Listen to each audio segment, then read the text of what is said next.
and we're trying to push the boat out and get it upright. And this was the first time I've ever experienced in my life, like the full might, well, not even the full might, but overwhelming power of human nature.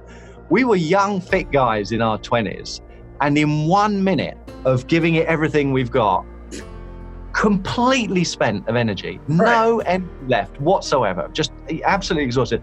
I said, "Son, this is hopeless." And we just then kind of blew onto the shore. The boat's been like bounced up and down on the sand. Took us another half an hour to get it out, bail the water out, drag it, drop the mast and the sails, and we just sat there on the sand looking at this boat. And now we're miles away from where we started off. And I just like, what do we do? And I just had this overwhelming urge to just phone my dad and say, this is what's happened. What do we do? Come and sort it out. Yeah, come and help us. Come and bail me out again. Come and bail me out again. Literally. Just like, yeah, right. But just like he always did. And it didn't matter, wherever I was in the world, whatever had happened, I always had this feeling that, my dad would always be there for me, he'd always help me, and he'd always, know what to do.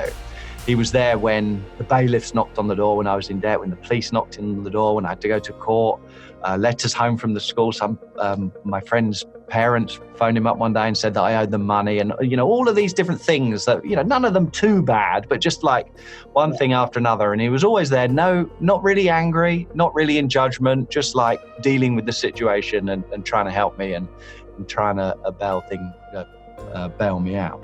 So as I thought about this, I thought that's probably one of the most kind of fundamental infrastructure type roles that my father played. Was I always felt safe. Like if you can picture Maslow's hierarchy of needs, the physiological needs and the safety needs, I always felt like safe. I always felt that he was there for me. I always felt that, no matter what, I could call him and he'd know what to do. And so that, I think, it's like you're saying, it's almost the complete opposite of what you were saying. If I had a problem, my first thought would be phone my dad or go and ask my dad.